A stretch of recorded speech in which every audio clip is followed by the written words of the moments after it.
Let's start off by you telling us a little bit about what you do. So at Drones Doing Good Alliance, we're on a mission to help to unlock the full potential of drones and the potential they have to solve challenges. So what we do is we work on 3 different areas. One of them is the regulatory aspect, making sure that there are regulations to allow for safe operation of drones. We also work on supporting businesses to have the access to the right technology. And recently we just completed phase 1 where we tested one of our drones that was built together with my partner and co-founder Hans-Peter Tam. He helped us to build this drone, which we tested in Kenya.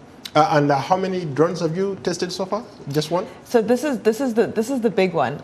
It's been being built for the last few years, and now we just have the results about how we can use this technology to boost businesses.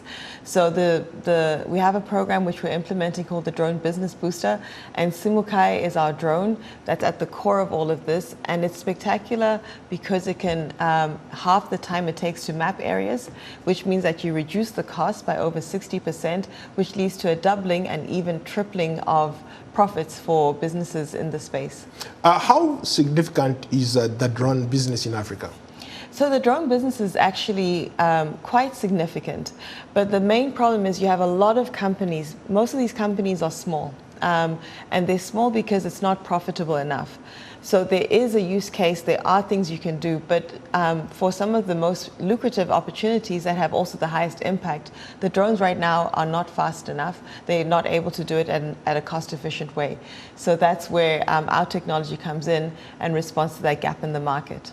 How do you plan to scale up or take this to the next level?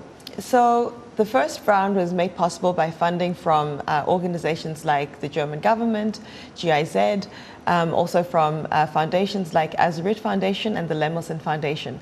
So for phase 2, we're building more alliances. We're bringing in new funding partners who can complement the ones we have and help us to roll this out as a 2-year project in Kenya, where we can get this drone to actually start to be built, maintained and repaired in country, which further reduces the cost and increases the impact.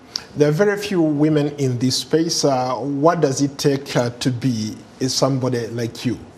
So I'm glad you brought that up, because we looked at the role women play in the sector, and there's a lot of barriers.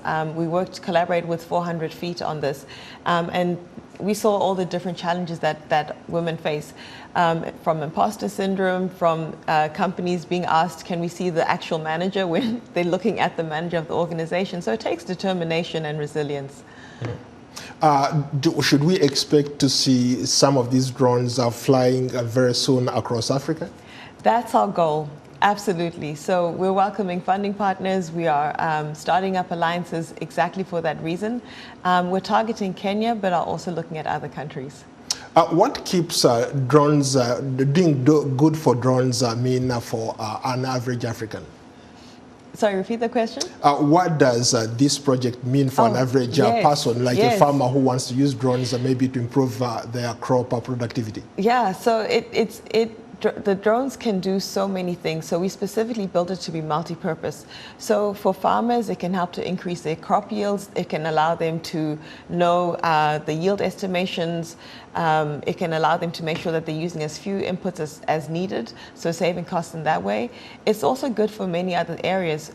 We're working on a collaboration at the moment where we use drones and AI to help with flooding in search and rescue missions.